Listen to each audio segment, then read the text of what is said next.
Assalamualaikum warahmatullahi wabarakatuh. Bismillahirrahmanirrahim. Alhamdulillahi rabbil alamin. Wa bihi nasta'inu ala umurid dunya waddin. Wassalatu wassalamu ala asyrafil anbiya'i wal mursalin.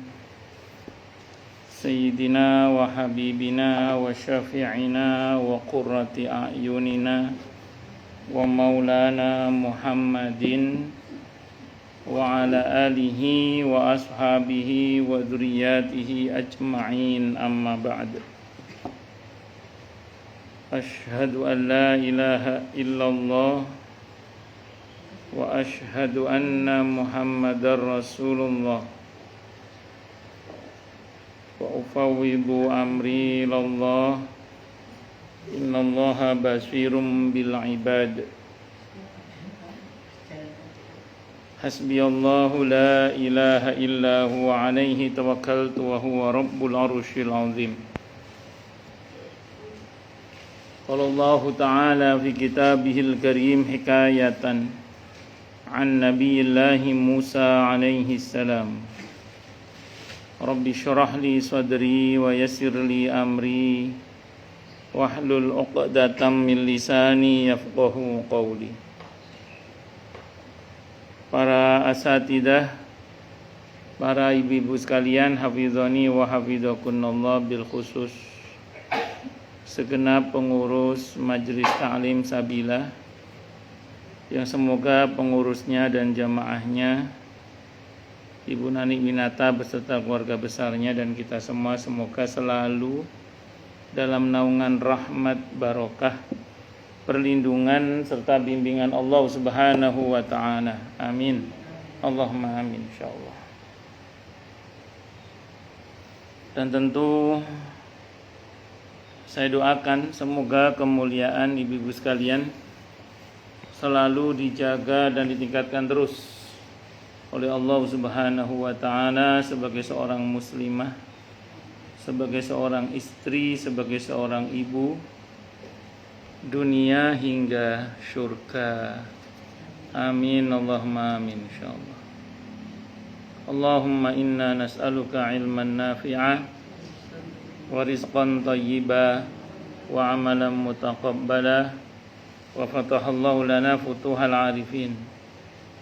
Allahumma inna na'udzubika min ilmin la yanfa' wa amalin la yurfa' wa qalbin la yakhsha' wa du'a'i la yusma'. Allahumma ati anfusana taqwaha wa zakkiha anta khairu man zakkaha anta waliyuha wa maulaha. Amin. Allahumma amin insyaallah. Masih melanjutkan kajian kita Kitab Hayatus Sahabiyat, halaman 344. Qala al-muallif rahimahullahu ta'ala wa nafa'ana bihi wa bi'ulumihi fid dharain, amin. Bismillahirrahmanirrahim. Bersungguh-sungguh dalam bekerja. Bersungguh-sungguh itu lebih kepada karena kita diperintah untuk bermujahadah. Sebenarnya sih kesungguhan kita tidak merubah apapun dari takdir Allah sebenarnya.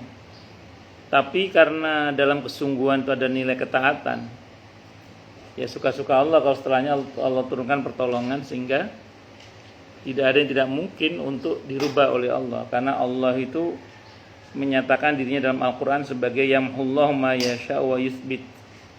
Allah itu berkuasa menghapus apapun yang ada di Lauhul Mahfuz atau menetapkannya. Jadi sebenarnya usaha kita itu semata-mata karena menjalani ketaatan kepada Allah. Nah, kesungguhan dalam usaha itu, di situ kita berharap ada pertolongan Allah. Karena tidak ada yang tidak mungkin bagi Allah. Walaupun kalau kita bicara hakikatnya, usaha kita itu tidak merubah apapun dari takdir Allah, karena kita tidak punya kuasa merubah takdir. Yang berkuasa merubah takdir itu hanya Allah saja. Nah, kesungguhan itu bagian dari ketaatan kita kepada Allah. untuk kemudian ya kita berharap pada Allah, mudah-mudahan dengan kita bersungguh-sungguh itu datang pertolongan Allah. Hendaknya kita bekerja di dunia dengan bersungguh-sungguh, bukan untuk mengumpulkan harta kekayaan duniawi yang fana atau untuk menikmati kelezatannya yang akan sirna, akan tetapi untuk mempersembahkan semua itu kepada Allah Ta'ala, baik sebagai sedekah, jihad dengan harta maupun derma karenanya, dalam berbagai pos kebaikan. Hendaknya harta itu berada di tangan kita dan tidak bertahta di hati kita, agar itu menjadi simpanan bagi kita pada hari pertemuan kita dengan Rabb kita. Allahu Akbar. Dalam Islam kita mencari atau bekerja untuk mendapatkan rezeki itu orientasinya tidak boleh dunia ansih. Tidak boleh? Duniawi ansih. Duniawi tok tidak boleh. Jadi kita harus punya orientasi akhirat. Saya sering sampaikan di sini, bukan tidak boleh kita menggunakan harta kita untuk senang-senang selama halal, tidak apa-apa. Ibu-ibu senang beli baju, silakan aja, asalkan halal. Ibu senang jalan-jalan, silakan selama halal. Wes, tapi nggak jadi. saya nggak bisa, udzur, mohon maaf. Jadi intinya monggo beli makanan yang enak, monggo. Yang penting halal, silakan. Tapi tetap semua itu orientasinya jangan duniawi, tapi ukhrawi. Maksudnya apa? Contoh, kalau pakai baju diniatkan nutup aurat, diniatkan untuk silaturahim kayak gini, hadir di majelis ilmu, sehingga duniawi kita menjadi aset ukhrawi gitu.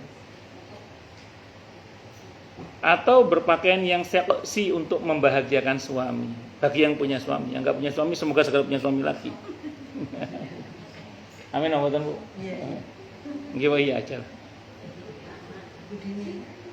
Yang masih ada pasangan. Pokoknya semua orientasinya apa tadi? Ukhrawi. Jangan hanya duniawi ansih. Makan yang enak tujuannya semoga ganti sehat, kuat ibadah. Jalan-jalan untuk menambah ilmu, berzikir kepada Allah, ambil pelajaran. Makanya itu supaya apa yang kita nikmati di dunia ini tidak hanya menjadi aset duniawi, tapi juga menjadi aset ukhrawi. Bisa dipahami ya? Bu Nana mau di sini sama Bu Eko. Mau Bu Luciana nggih? Mau di sini apa di situ aja? Oh. Ada Bu Eko kayaknya, ada Bu Eko nih. Bu Eko Wati.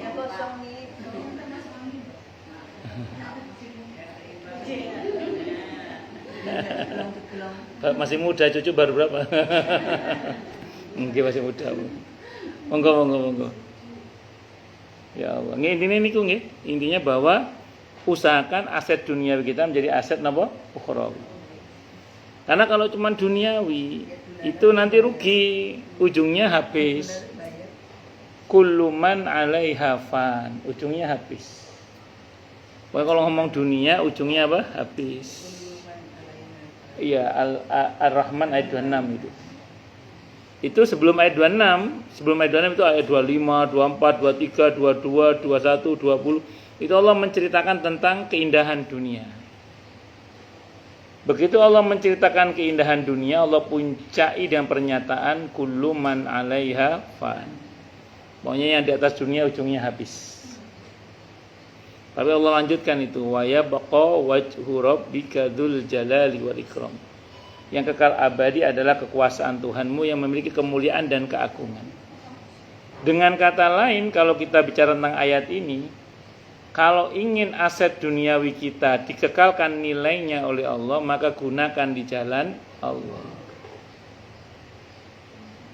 Apa yang kita makan jadi kotoran. Tapi kalau untuk mentenagai kita taat kepada Allah, fisiknya memang hancur jadi kotoran, tapi nilainya diabadikan oleh Allah di akhirat nanti. Baju yang kita pakai ujungnya juga usang. Masya Allah, barakallahu fiik. Dah situ aja.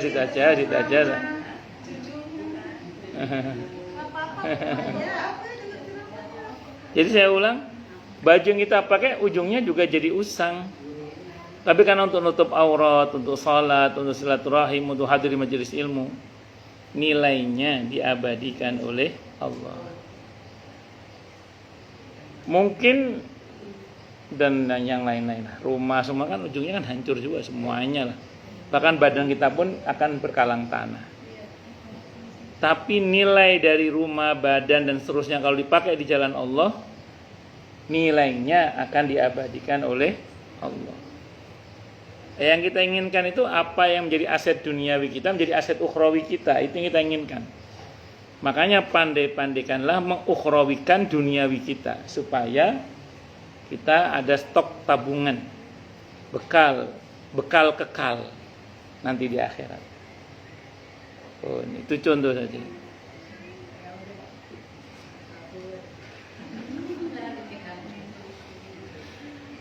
Kalau ada orang nanya, Ustaz mah nggak boleh kita bersenang-senang, monggo dengan harta kita. Loh saya bilang tadi, bersenang-senang boleh asal halal dan kesenangan yang halal itu banyak.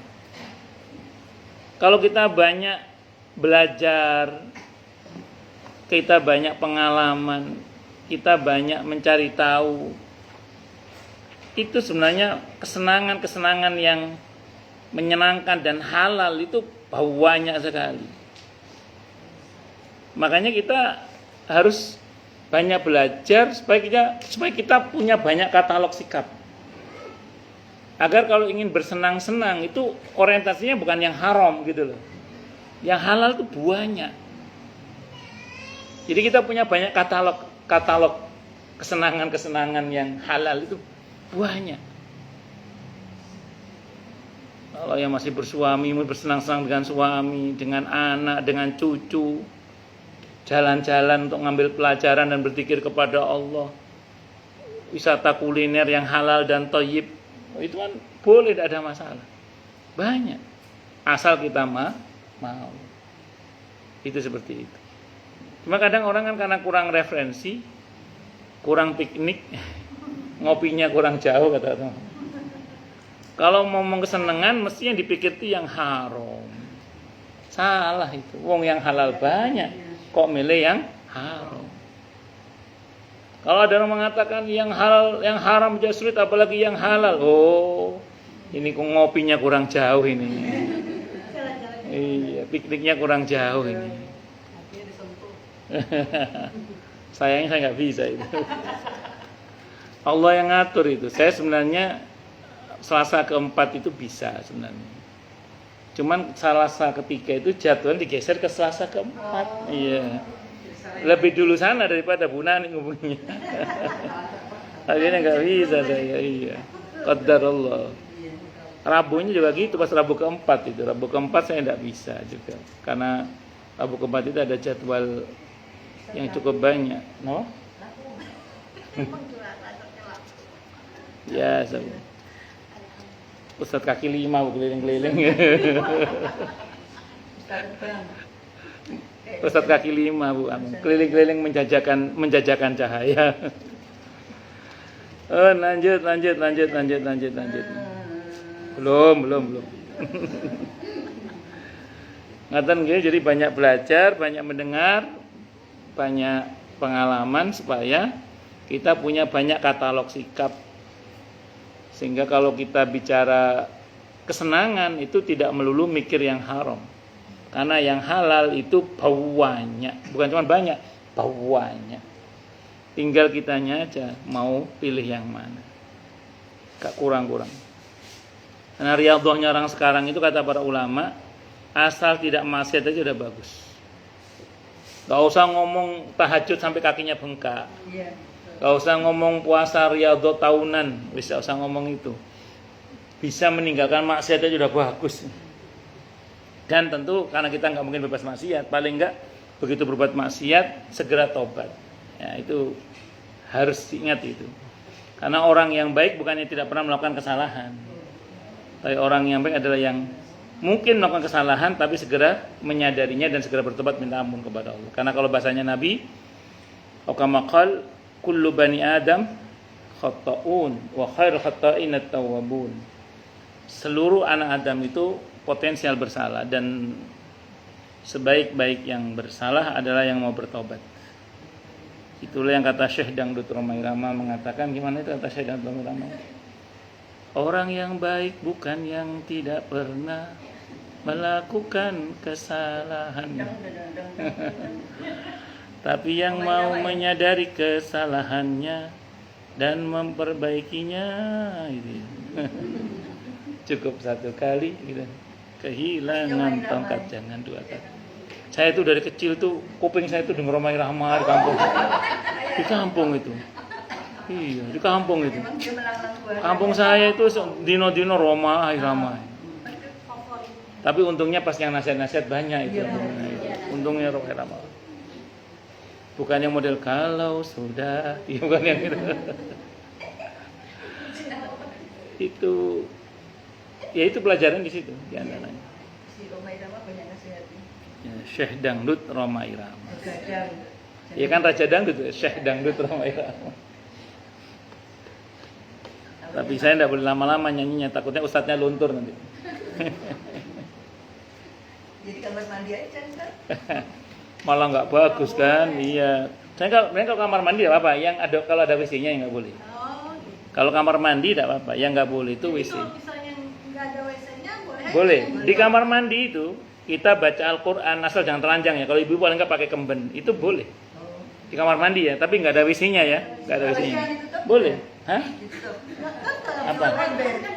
Apanya? Ya kan tetap aja di dalam. Banyak kalau ada WC-nya kita nggak bisa melafadzkan bacaan.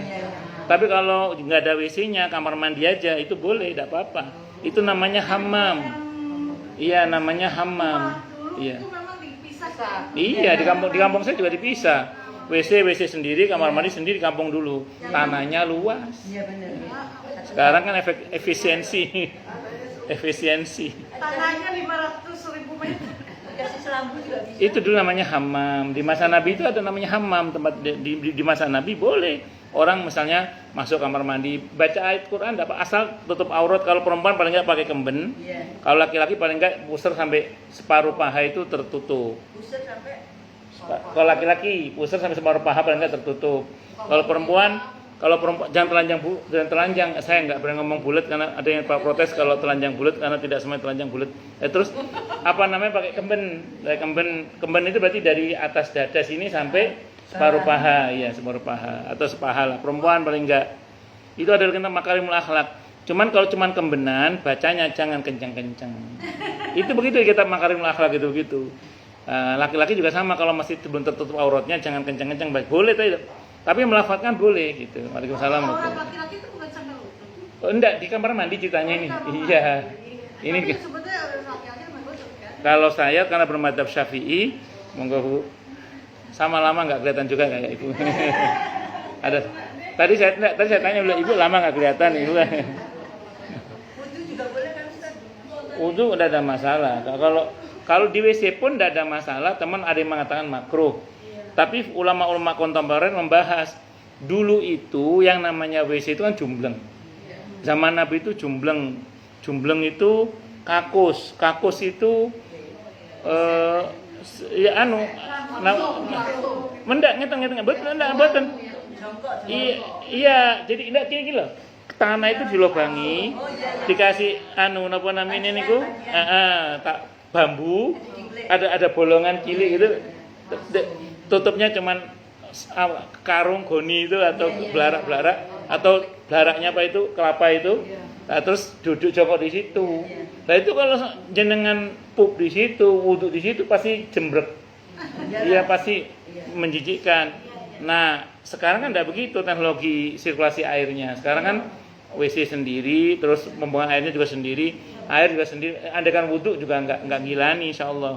Makanya ada yang mengatakan dalam konteks bentuk WC seperti sekarang ini, Tapi tetap nggak boleh melafadzkan ya karena ada WC-nya ya. Wudhu itu nggak makruh lagi, walaupun tetap ada yang mengatakan makruh. Tapi hukum terberatnya makruh, nggak sampai batal. Tapi ada yang mengatakan nggak makruh lagi kalau zaman sekarang. Kenapa? Karena sudah beda, situasinya beda. Loh kok bisa begitu Ustaz? Ya, makanya kalau dalam memahami hadis itu ada namanya tahqiqul manab, ada tangqihul manab. Jadi kira-kira dulu Nabi itu bagaimana kondisinya? Kok sampai Nabi bersabda seperti itu gitu. Kira-kira kalau ditarik ke zaman sekarang cocok nggak larangan itu? Cocok nggak kebolehan itu? Itu begitu. Makanya Ibu di masa sahabat saja sudah mulai muncul perbedaan karena ijtihad sahabat. Contoh gini misalnya, contoh. Nabi itu ketika di Mina pas melakukan tarwiyah di Mina atau pas berada di Mina saat mabit di Mina, tarwiyah sunnah, kalau mabit di Mina wajib haji ya, wajib haji. Itu Nabi mengerjakan sholat tepat pada waktunya dengan cara dikosor. Ibu tahu nggak di masa Sayyidina Utsman itu Sayyidina Utsman radhiyallahu anhu itu melakukan sholat tepat pada waktunya tidak dikosor. Yang 4 tetap 4. Abdullah bin Mas'ud protes kan. Dulu Rasulullah mencontohkannya dikosor, Anda kok tidak dikosor? Sayyidina Utsman bukan tanpa dasar. Apa jawaban beliau? Sederhana saja. Ini pemahaman fikihnya Sayyidina Utsman ya. Lihat dinamika hukumnya. Dulu di masa Nabi, orang melakukan hal itu tidak dikhawatirkan terjadi fitnah karena semuanya ngerti. Nabi sedang mengkosor sholat. Dan sekarang ya haji semakin banyak. Di antaranya wong desa kesok-kesok wong pelosok-pelosok. Lah kalau saya sebagai khalifah mencontohkan dua-dua, saya takutnya mereka kan tidak semuanya mereka bisa mendapat penjelasan. Saya takutnya mereka begitu pulang ke kampung, mereka meyakini yang namanya sholat zuhur itu 2, sholat asar itu 2. Sayyidina Utsman takut orang salah paham. Karena nggak semuanya kan mungkin tercerahkan karena yang haji kan semakin banyak. Wong Nabi itu aja yang haji itu sudah sekitar 120 ribuan sahabat kurang lebih yang haji bersama dengan beliau kan. Nah, Sayyidina Utsman berapa ratus ribu lagi atau mungkin berapa juta bisa jadi. Nah, beliau khawatir orang-orang kampung itu tidak tercerahkan oleh informasi itu, pulang-pulang nganggep khalifah kemarin sholatnya 2. Berarti zuhur itu 2 gitu. Kan tidak semua mendapat penjelasan gitu loh. Itu kekhawatiran Sayyidina Utsman. Itu namanya fikih, dinamika fikih namanya. Itu seperti itu. Contoh lagi deh misalnya. Di masa Nabi kan tarawih tiap malam di masjid kan tidak? Enggak. Nabi itu cuma 3 hari itu libur berapa hari. Terus artinya enggak selalu lah. Nah, terus begitu Nabi sudah menghadap kepada Allah Subhanahu wa taala, sahabat punya kesimpulan kan. Berarti dikhawatirkan wajib, makanya beliau sengaja melakukan hal itu. Sekarang Nabi sudah menghadap pada Allah, sudah final hukumnya. Jadi andaikan kita kerjakan tiap malam boleh enggak? Boleh. Sayyidina Utsman punya keputusan tarawih tiap malam di awal malam dipimpin oleh satu imam, Ubay bin Ka'ab radhiyallahu anhu. Itu namanya dinamika hukum yang tadinya tidak dikerjakan tiap malam jadi tiap malam. Karena pas kan sudah final hukumnya, ini sunnah hukumnya, nggak akan diwajibkan. Bisa dimengerti ya? Nah itu seperti itu. Apalagi banyak. Yang itu kalau kita, makanya gini, kita itu jangan gegabah menuduh orang, wah kamu nggak ngikuti sunnah Nabi ya. Padahal dia ngikuti sunnah Nabi juga, cuman dengan pemahaman yang berbeda dengan orang yang ngomong itu. Karena memang faktanya orang dalam memahami hadis Nabi itu sependek yang saya pahami, termasuk teks Quran, itu ada yang text oriented, ada yang tidak text oriented memang. Text oriented itu dulu arus besarnya namanya madhab zahiri. Tapi dulu madhab zahiri itu orangnya emang alim-alim. Pemahamannya berdasarkan teks tapi ilmunya dalam gitu loh. Sehingga pengamalannya juga nggak ada masalah. Nah arus besar yang pertama ini sekarang yang di zaman sekarang ini masalahnya adalah text oriented, andalan terjemahan ilmunya dangkal. Nah, cuma ngandelin terjemahan Quran, terjemahan terbitan Depak, terjemahan hadis yang ada, tidak mengandalkan kedalaman ilmu. Nah, karena tidak pakai kedalaman ilmu, akhirnya banyak menimbulkan masalah orang-orang yang text oriented itu. Jadi mengerti nggak maksudnya ya? Ya itu seperti itu. Makanya saya ulang ya mau Anda jangan mau jadi kelompok zahiri monggo text oriented, tapi harus disertai kedalaman ilmu. Kalau enggak itu jangan pakai paham ini. Mending pakai yang tidak text oriented. Yaitu dalam pemahamannya selalu memahami iklim di mana dulu ayat itu turun, iklim di mana dulu hadis itu disampaikan. Bisa dimengerti ya? Nah, disitulah fikih itu akan hidup. Makanya ulama-ulama kontemporer sekarang itu membuat satu konsep namanya fikih manhaji. Fikih manhaji itu gini, teks klasiknya nggak ketemu. Ada kasus baru misalnya, ada kasus baru, apalah ini macam-macam lah. Terus dicari-cari teks klasiknya nggak ketemu. Nah, terus kemudian coba dijtihati pakai metode. Dulu ulama ketika mensikapi perkara begini bagaimana metodologinya, manhajnya bagaimana, itu yang dipakai. Ada yang menggunakan metode qiyas, ada istihsan, istishab, maslahah mursalah, sadud dzari'ah, macam-macam lah nanti. Tergantung pilihan manhajnya nanti. Karena masing-masing madzhab punya stylenya sendiri-sendiri.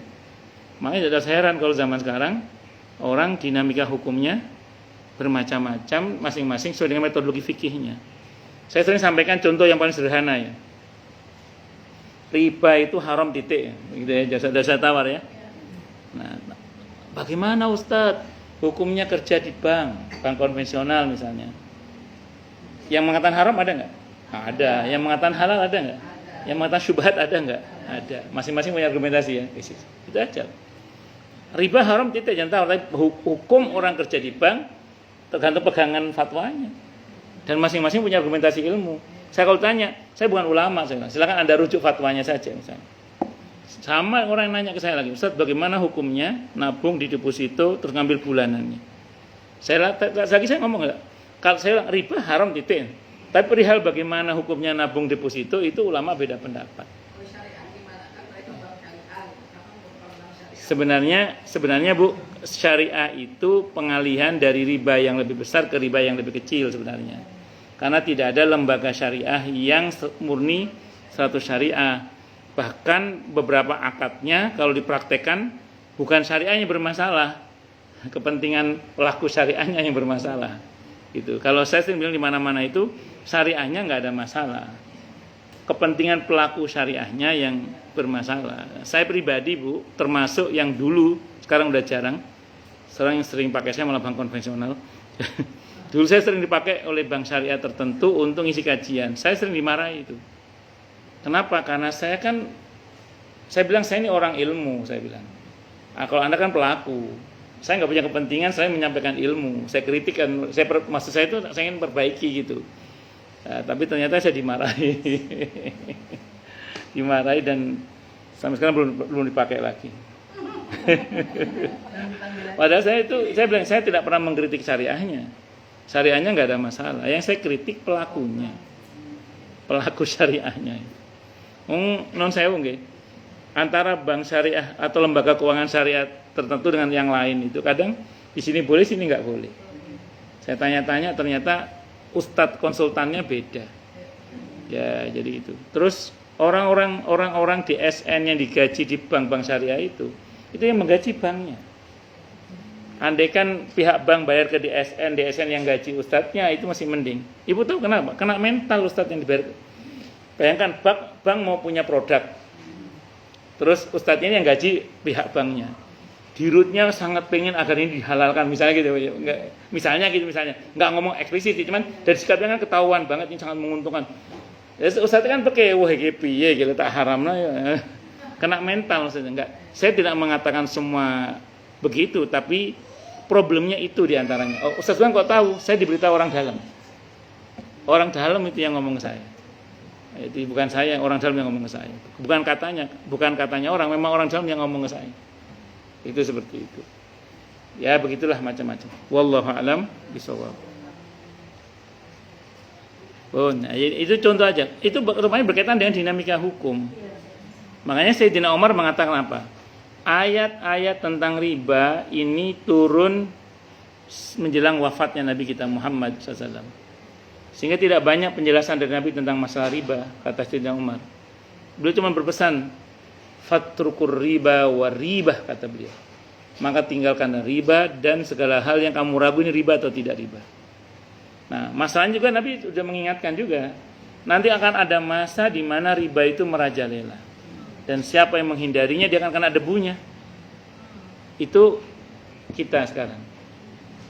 Kok berani Ustaz ngomong kayak gitu? Saya mau tanya, uang itu ribawi tidak? Uang itu ribawi. Ibu kalau tuker uang dolar ke rupiah atau sebaliknya, buy sell-nya beda nggak? Oke, itu apa namanya kalau di fikih itu? Riba fadl. Riba fadl itu. Riba yang ada selisih. Harusnya nggak boleh ada selisih. Ada yang ngomong saya gini, itu nggak ada selisih Ustaz, itu menyesuaikan dengan nilai tukar saat itu. Asal saya ngomong gini, saya bilang, pernah tuker uang dolar di bank syariah, saya bilang. Itu terpampang jelas. Buy sell-nya beda. Jual beli beda. Padahal bank syariah saya bilang gitu. Harusnya kalau memang betul hanya sebatas nilai tukar, harusnya buy sell-nya sama. Nyatanya beda, saya bilang gitu. Itu saya lihat sendiri, saya nuker di bank syariah tertentu, saya bilang gitu. Nah itu, terus gimana mau kita bakar uang kita? Kalau kita bakar uang kita tuh, kalau beli nasi uduk pakai apa bayarnya? Oh iya, sekarang tukang tahu gejrot pun ada kirusnya sekarang. Keren, masya Allah. Nah iya, nah, iya, masya Allah. Iya. Iya. Sampai Amerika aja kebakaran jenggot. Itu ya. Oh. Indonesia yang banyak Jurus. Nonton ya. Les apa? Les cash apa? Cashless ya. Kak ngerti bahasa Inggris. Ini yang ngaji guru dosen bahasa Inggris ini. Ya itulah itu. Lanjut. Itu ya ini dikit menyinggung dinamika fikih ya, biar kita nggak jumut ya. Karena fikih itu kalau nggak dipahami konteksnya, kalau ngaji hadis nggak paham sya'nul wurudnya, nggak paham sababul wurudnya, nggak paham tahqiqul manat dan tangkihul manatnya, nanti jumut nanti. Apalagi terus kita baca Al-Quran, nggak ngerti sababun nuzulnya, nggak ngerti nasih mansuhnya, amkhosnya, tambah jumut lagi itu nanti. Makanya hukum itu beredar, al-hukmu yaduru ma'ilatihi wujudan wa adaman. Jadi hukum itu beredar sesuai dengan alasan hukumnya, ada atau tiadanya alasan hukum itu. Jadi hukum itu sewaktu itu bisa berubah. Ini saya biar agak dinamis lagi. Sholat subuh itu wajib nggak Bu? Sekarang. Enggak, ya udah. Itu. Itu namanya dinamika hukum. Jadi fikih itu subuh wajib enggak? Wajib sekarang enggak wajib. Sekarang kan udah keluar waktunya. Wajib besok subuh lagi baru wajib. Itu seperti itu. Nah, itu contoh bagi mukallaf, itu pun bagi apa? Mukallaf. Kenapa Bu lagi sakit, Pak? Oh, selanjutnya mau nggih. Nggih. Saya pikir habis tenis terus kelelahan gitu. Oh, nggih. Bismillahirrahmanirrahim. Sampai mana tadi? Bu? Kita tidak menyimpan harta apalagi menimbunnya atau menempatkannya di berbagai bank ribawi agar ini yang nulis ini ya Ustaz. Kayaknya ini Ustaz Salafi. Tapi tidak apa-apa kita baca aja. Biar anak gak kaget. Ini kecenderungan memang Saudi cenderungnya menfatwakan haram Saudi ya. Tapi tetap aja mau dicencernya depan Masjid Nabawi. Saudi itu lucu. Apa? Di Jepang. Oh ya. Ada biaya dianjurkan mereka investasi ke negaranya. Oh. Iya. Simpan dalam tabungan. Iya. Kecenderungan. Oh, mending suruh investasi gitu. Iya. Kayak beli obligasi itu atau iya. Saya tuh bakal tahu obligasi ki opo, gak ngerti aku. Iya. Kita tidak menyimpan harta apalagi menimbun atau menempatkannya di berbagai bank ribawi agar tumbuh dengan keharaman. Karena Allah Ta'ala mengancam siapa saja yang tidak mau membayar zakat. Yani orang-orang yang tidak membayar zakat, yani orang-orang yang kikir terhadap hartanya hingga tidak memberikan zakat kepada orang-orang fakir dan miskin yang berhak atas harta itu. Allah Azza wa Jalla berfirman, dan orang-orang yang menyimpan, ya, ini terjemahan dari surah At-Taubah 35, dan orang-orang yang menyimpan emas dan perak dan mereka tidak menginfakkannya di jalan Allah, maka berilah mereka kabar gembira dengan siksaan yang pedih. Pada hari dipanaskan emas perak itu di neraka jahanam, lalu dibakar dengannya dahi mereka, lambung mereka dan punggung mereka. Lalu dikatakan kepada mereka, inilah harta bendamu yang kalian simpan dahulu untuk diri kalian sendiri. Maka rasakanlah sekarang oleh kalian apa yang kalian simpan dahulu. Saya mau terangkan dulu pertama tentang menyimpan uang. Dalam Islam itu kita tidak boleh nabung kecuali punya tujuan. Karena menabung itu bagian dari menyia-nyiakan harta. Kecuali punya tujuan. Nah, tujuan untuk nabung untuk beli rumah, untuk pendidikan anak-anak, untuk ya jaga-jaga di hari tua misalnya. Ada tujuan. Kalau ada tujuan tidak apa-apa. Kalau nggak ada tujuan tidak boleh. Jadi uang itu harus beredar. Satu, itu dalam Islam. Jadi nabung harus punya tujuan, untuk haji, untuk umroh harus punya tujuan. Kalau nggak punya tujuan tidak boleh. Nabi juga nabung, cuman ada tujuan. Kalau ada yang bilang Nabi nggak pernah nabung, ngopinya kurang jauh dia. Nabi nabung. Saya posting di Facebook itu hadisnya, bahwa saya lupa, tapi ada di Facebook saya itu bahwa Nabi ada diriwayatkan nabung beliau. Itu seperti itu. Tapi beliau bukan tipe yang menimbun harta, bukan. Ya, tapi memang nabungnya ada tujuan gitu. Nah, satu. Yang kedua, ada beberapa kejadian karena uang kita kan uang kertas, bukan logamnya. Kapan saya nonton di medsos itu ada orang nabung di semen padahal itu. Ya iya, itu tabungan semen dimakan rayap atau apa itu. Uang kertas. Makanya orang tua dulu kita kalau nabung di bambu kan uang logam. Jangan uang kertas. Kalau uang kertas ya dipakan rayap itu. Saya nggak tahu ini bener apa enggak ya. Cuma yang cerita itu jamaah saya langsung, orang Bekasi Utara. Dia punya teman, yang cerita temannya langsung yang punya uang itu. Dia naruh uang itu di brankas. Saya nggak tahu brankas itu bagaimana. Pokoknya brankas ya. Brankas bagaimana saya nggak paham. 500 juta cash, uang 500 juta cash, uang kertas. Namanya orang kaya mungkin ya kan uangnya nggak terlalu kepakai lah di brankas itu. Kan ada uang itu keluar masuk keluar nggak masuk kan ada. Kalau ini nggak masuk tuh nggak keluar.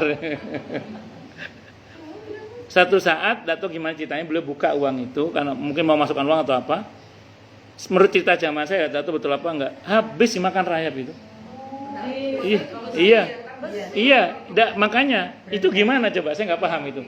Saya kalau mau husnudzon, yaitu memang benar berarti itu kuasa Allah berarti. Satu, ya mungkin dia pas naruh uang itu ada benih rayapnya di uangnya itu, iya, ada benih rayap. Atau mungkin bukan rayap, semacam kutu kertas itu mungkin satu, mungkin satu kemungkinannya ya satu. Yang kedua kemungkinannya adalah dia bohong supaya nggak dipinjemin duit, supaya orang temannya nggak pinjam gitu. Tapi kalau di sel deposit tuh bersih sih. Bukan di bank, di rumah di rumah sendiri, bukan yang di bank, bukan di bank, bukan di rumah. Nah, terus lalu bagaimana dengan nabung tadi di bank yang katanya kata bahasanya penulis kan bank ribawi. Saya begini sekarang. Saya itu pernah baca penjelasan Ustadz Ahmad Sarwat di Rumah Fikih Indonesia. Nanti Ibu bisa searching di Rumah Fikih Indonesia mengenai nabung di bank konvensional ya. Saya baca itu. Dan sebelum saya baca itu saya punya pendapat yang serupa dengan beliau. Rupanya ada pembenaran gitu maksudnya. Saya gini. Nah, ada memang saya baca dari sebagian para ustadz yang mengharamkan nabung di bank konvensional itu dengan alasan karena itu sama dengan meminjami. Nah, meminjami dijanjikan bunga itu kan riba. Oke. Itu pendapat yang ada. Ya, oke, pendapat kan, tidak ada masalah. Tapi beda dengan yang saya baca di Rumah Fikih Indonesia, yang itu menjadi pemikiran saya sebelumnya gini. Loh, saya itu perasaan tanda tangan nggak ngomong minjemin kok. Saya ngomong deposit, nabung. Nabung itu kan kalau di Islam ada akadnya sendiri, namanya wadi'ah. Loh, wadi'ah kok dikiaskan ke menghutang itu bagaimana? jelas-jelas saya tanda tangan tuh nitip kok saya, wadiah parkir saya. Loh, adapun saya parkir kok kemudian saya dikasih keuntungan, saya mikir, saya kan trust, percaya sama dia. Dia merasa senang karena saya percaya kan. Akhirnya dia kasih istilah saya hadiah itu berupa kata bahasa dia kan bunga. Kalau saya kan bahasanya kan hadiah sebenarnya itu. Kenapa? Karena dia merasa diuntungkan dengan saya naruh uang saya di situ kan. Ya sehingga kalau analisa fikihnya begini, ya enggak haram. Uang itu bukan riba, uang itu hadiah kok. Dan saya tidak pernah minjemin kok. Uang kata-katanya jelas deposit kok, menabung. Menabung itu bahasa Arabnya wadiah, nitip. Kok dikiaskan dengan berhutang? Bagi hasil kalau itu. Iya, betul. Nah, makanya saya bilang kalau akadnya wadiah nitip ya enggak riba. Kalau akadnya ngutangi baru riba gitu. Kita kalau menabung ya. Apa? Kalau kita mau Iya, dan ada buku tabungan tulisannya.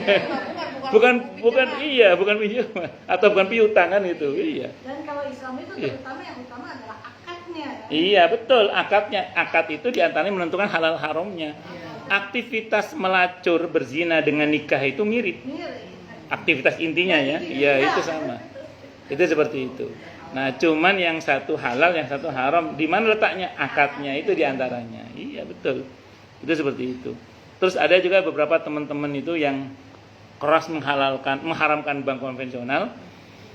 Dalam satu transaksi dia pakai bank konvensional kan, ditanya lah oleh yang lain, kamu kan katanya bank konvensional haram, tapi kita mau transfer kamu kok pakai bank konvensional? Kata dia, ini bank ini hanya sebatas kayak paralon aja. Jadi karena beberapa transaksi tertentu mudah kalau pakai bank tertentu kan. Nah ini ya uangnya nggak pernah ngendon di segera pindah ke yang ngalir gitu ya. Tadi mungkin tipe yang keluar masuk nggak masuk atau gimana. Itu seperti itu. Paham ya? Nah ini kita ngomong dinamika fikih biar kita nggak cumut ya. Ya. Cuman saya itu fakta dari jamaah yang ngaji sama itu faktanya gini.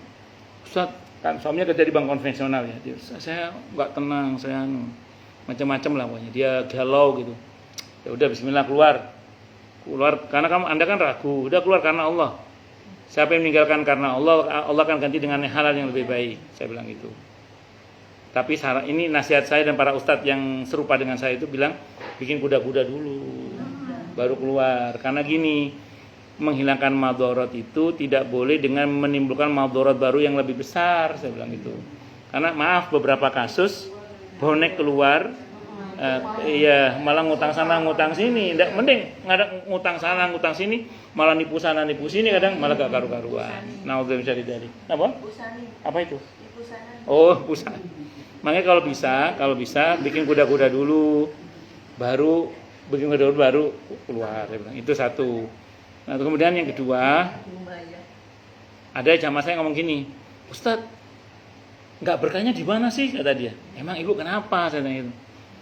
Saya alhamdulillah kan suami kerja di bank. Alhamdulillah suami saya, masya Allah ibadahnya bagus, dengan sesama juga bagus. Saya alhamdulillah juga taklim dan saya alhamdulillah insya Allah berusaha jadi baik. Anak-anak suruh mondok juga, suruh ngaji juga gampang. Nggak berkahnya di mana? Ibu yakin? Ya yakin, ya sudah teruskan aja, saya bilang gitu. Terus saya tunjukkan fatwanya, ini fatwa yang membolehkan, pelajari dengan baik, saya bilang. Biar dia itu ada ilmunya gitu maksud saya itu. Saya bukan ulama, cuma ini fatwanya silakan dipelajari, saya bilang. Nah, itu seperti itu. Allahu Akbar. Allah Subhanahu wa taala. Tapi ini begini memang butuh kelapangan dada, kalau enggak lapang dada sulit pakai dal. Tapi riba haram titik ya, jangan ditawar-tawar itu. Riba haram titik, jangan tawar-tawar. Allah Subhanahu wa taala juga mengancam orang yang memakan riba dan orang-orang yang menjalankannya. Yang artinya di surah Al-Baqarah ayat 278 sampai dengan 279. Wahai orang-orang yang beriman, bertakwalah kalian kepada Allah dan tinggalkanlah sisa riba yang belum dipungut. Jika kalian adalah orang-orang yang beriman, maka jika kalian tidak mau mengerjakannya, maka ketahuilah bahwa Allah dan Rasul-Nya akan memerangi kalian. Dan jika kalian bertaubat, maka untuk kalian pokok harta kalian tidak mendolimi, dan juga tidak didolimi.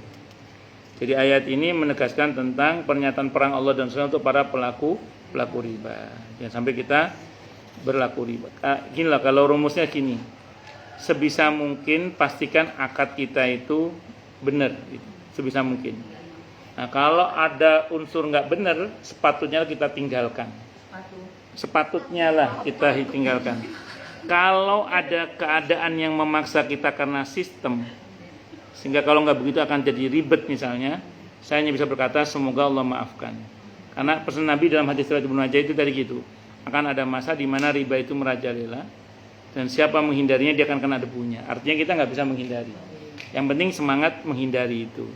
Contoh gini misalnya, kalau sekiranya memang nggak perlu ngutang, nggak usah ngutang deh, jual apa ini jual ini. Kecuali keadaan memaksa, beda bab itu nanti. Ya misalnya jangan mau buka usaha.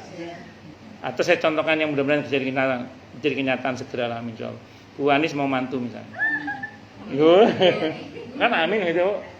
Ya, terus misalnya kok mau mantu misalnya kok nggak ada modal, misalnya gitu ya. Ya kalau sekiranya masih bisa jual raket dulu. Kasihan. Iya, enggak misalnya. Dari misalnya. Kan lama antik berarti. Tapi kalau misalnya dan betul-betul ini dipaksa oleh keadaan misalnya, sehingga terpaksa misalnya, saya bilang semoga Allah maafkan. Tapi bukan sebisa mungkin seharusnya dihindari memang. Gitu loh. Kalau sekiranya maksudnya ngutangnya nggak bener ya, kecuali tiba-tiba Bu Dudi datang, Ibu butuh berapa sih Bu Imam? Ya itu namanya halal namanya itu. Kalau itu halal. Ya, siapa tahu. Rasulullah Muhammad SAW melaknat orang yang memakan riba, yang memberi makan riba, penulis transaksi riba dan 2 orang saksi riba. Lantas beliau bersabda, mereka semuanya sama. Rasulullah Muhammad SAW. Tapi konteks di masa Nabi ini Bu, ini akad-akad yang nyekek semua ini. Ini akad-akad yang nyekek semua ini. Ngerti nyekek enggak? Iya, orang jadi tercekek itu. Iya konteksnya ini. Rasulullah Muhammad SAW juga bersabda, innahu la yarbu lahmun nabata min suhtin illa kanat an-naru aula bih. Sesungguhnya tiada daging yang tumbuh dari barang yang haram kecuali neraka itu lebih berhak atasnya. Kemiskinan tidak merajalela, kelaparan takkan mengemuka, dan penyakit yang belum pernah ada pada generasi sebelum kita itu takkan pernah menyebar di antara kita kecuali sesudah kita memakan riba dan menghalalkannya. Anda tidak akan dapat melihat keberkahan di dalam harta dan anak-anak. Bahkan keberkahan itu juga hilang dari dunia. Kemudian di ekonomi hancur lebur kecuali sejak dijalankannya aktivitas ribawi di berbagai bidang. Ini semuanya termasuk pengumuman perang dari Allah Subhanahu wa taala terhadap orang-orang yang memeranginya. Marilah kita lihat bertambah parahnya kerusakan kita tidak menghentikan diri dari aktivitas ribawi, lantas membersihkan harta kita darinya, kemudian kita bertaubat kepada Sang Raja yang Maha Kaya yang tak pernah habis harta simpanannya. Memang akibat dari ribawi itu nggak bagus, secara ekonomi juga nggak bagus. Dulu bapaknya Prabowo itu siapa namanya? Sumitro itu ketika dia belajar di Barat tentang masalah ekonomi itu dan hendak diterapkan di Indonesia, beliau itu seingat saya pernah mengatakan, saya dalam satu sesi tulisan saya pernah baca seingat saya, ini adalah sistem ekonomi yang nggak sehat sebenarnya. Tapi ya karena saat itu sistem memaksakan harus dijalankan, sehingga mau tidak mau ya di sekarang ini. Sebenarnya kalau kita mau belajar dari Amerika misalnya, itu dulu sempat ramai apa bubble apa itu, gelembung ekonomi itu loh, yang gara-gara kredit perumahan itu loh. Itu kan modelnya gini loh Bu, modelnya gini. Ini contoh misalnya, ini contoh ya, uang yang dicetak misalnya 1 juta. Uang yang dicetak 1 juta. Diedarkanlah, dipinjamkan ke orang dengan cara ribawi tadi. Berarti berapa? Misalnya per orang 100.000, berarti ke 10 orang. Berarti 100.000. Teorinya bagaimana Bu? Uang beredar 1 juta harus kembali ke bank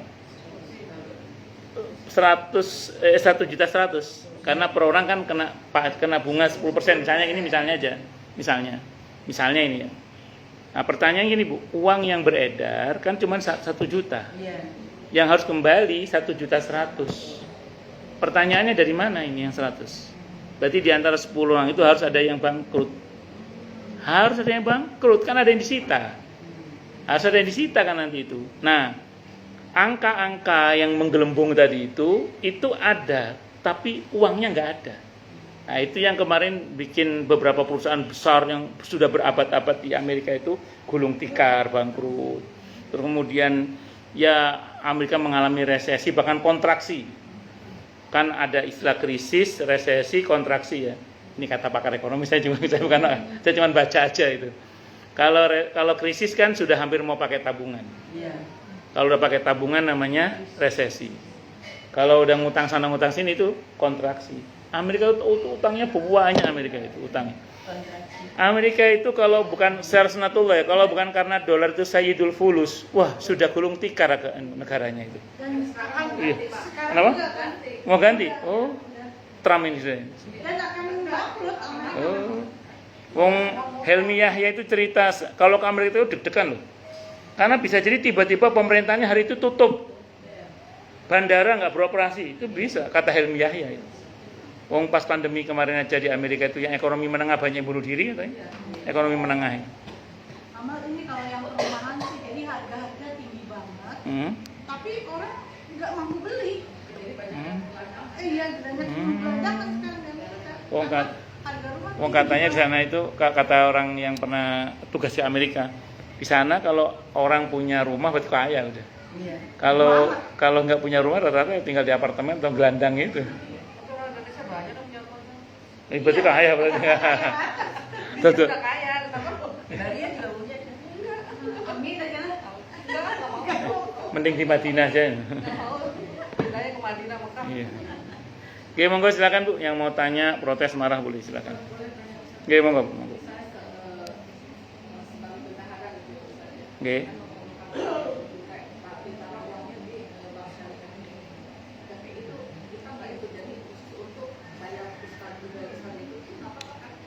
Gak ada masalah, kenapa? Gak ada masalah, iya.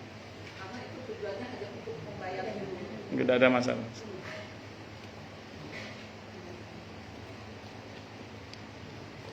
Ya karena naruh uang di rumah pun juga deg-degan kan. Itu ada jamaah saya itu karena dia baru ngaji soal masalah riba, dia nggak mau nabung uang, akhirnya dia beli emas logam mulia, batangan itu ditaruhlah di rumahnya kan. Udah ada 10, lupa naruhnya di mana, 2 batang lagi, 2 batang mas. Aduh dicari di mana lupa, sampai sekarang nggak belum ketemu itu 2 batang. Jadi kalau rumahnya dijual itu lumayan, siapa tahu nemu 2 emas. Udah sepuh orangnya, udah 70-an lebih beliau. Jadi iya bermula dari naruh di buku khawatir, naruh di bawah lantai khawatir. Karena pindah-pindah naruhnya lama-lama lupa taruh mana. Sampai sekarang lupa. Tetap belum ketemu logam LM-nya itu. Itu yang 100 yang antam yang batangan itu, yang 100 ya. Yang 100. Iya. Yang gede itu. Oh yang gede 2. Iya.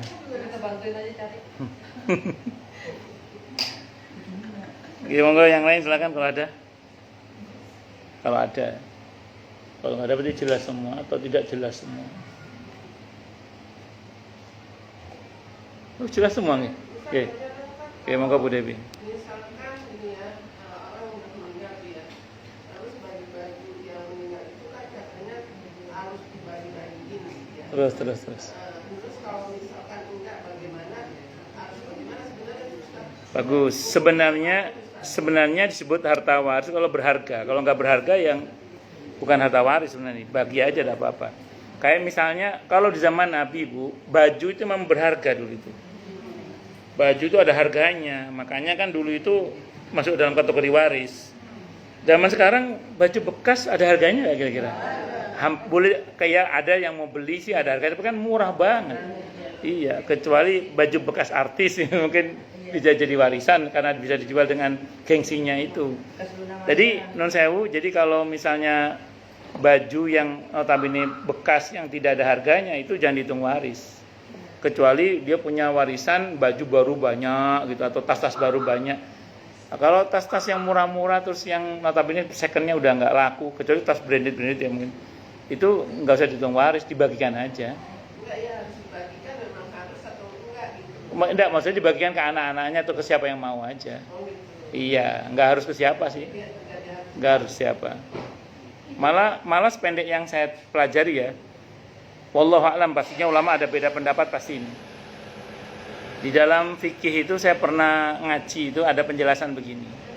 Kalau untuk jenis perhiasan, emas perhiasan, jenis emas perhiasan itu katanya untuk anak-anak perempuan.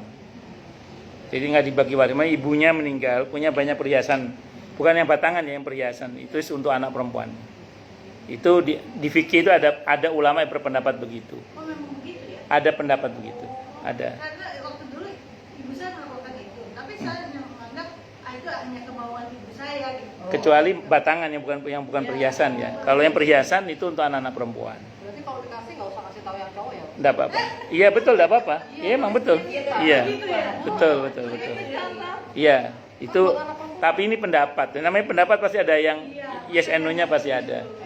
Nah, yang saya tahu yang namanya harta waris itu harta yang memang ada harganya. Jadi kalau nggak ada harganya tidak dihitung sebagai harta waris, boleh diberikan ke siapa saja yang mau. Biasanya.